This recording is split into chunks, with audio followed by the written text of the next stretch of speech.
आज नाजरीन 16 दिसंबर है। आज से ठीक 11 साल पहले ऐसा ही एक दिन था जब आर्मी पब्लिक स्कूल के बच्चों पर क़यामत तोड़ी गई। आम दिनों की तरह स्कूल लगने की घंटी बजी, मगर ये घंटी तलबा को इल्म की तरफ नहीं, मौत की तरफ ले गई। स्कूल के दरवाजे खुले और मौत दहशतगर्दों की सूरत अंदर दाखिल हो गई। क्लासरूम जहां मासूम फरिश्तों जैसे बच्चे ख्वाब बुनते थे, चंद लम्हों में कब्रिस्तान में तब्दील हो गए। बस्ते जिनके कंधों पर थे मगर नसीब में वापसी नहीं थी। नन्हे हाथ जिन्हें माओ ने चूम कर भेजा था वो लहू में डूब गए और माएँ दरवाजे पर खड़ी इंतज़ार करती रह गई। कोई बाप शिनाख्त के लिए अपने जिगर के टुकड़े को देखता रह गया।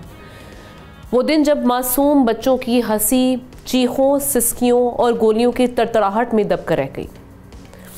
वो बच्चे जिन्होंने पाकिस्तान का मुस्तकबिल बनना था, माजी बनकर मिट्टी में सो गए। अफगान सरजमीन पर पलने वाली नफरत ने मासूम सांसें छीन लीं। असलहा भी अफगानिस्तान से लाया गया और दहशतगर्द हिदायत भी वहीं से लेते रहे। चुन चुन कर बच्चों को निशाना बनाया गया। बच्चों की किताबें बिखर गईं और कॉपीज़ खून से भर गईं।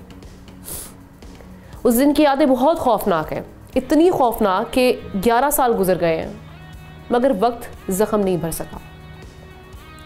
आज भी 16 दिसंबर आता है तो दिल कांप उठता है। आज भी पाकिस्तान की अफवाज और अवाम अफगान दहशतगर्दों से नबर्दाज़मा है। आज के दिन का पैगाम यही है कि एक बार फिर पूरी कौम को मिलकर इन दहशतगर्दों का मुकाबला करना होगा ताकि पाक सरजमीन को सबके लिए महफूज और जन्नत नज़ीर बनाया जा सके। इस खबर कमेंट सेक्शन में जाके आप अपनी राय का इजहार कर सकते हैं। सब्सक्राइब करें और बेल दबाएं ताकि कोई खबर रह न जाए।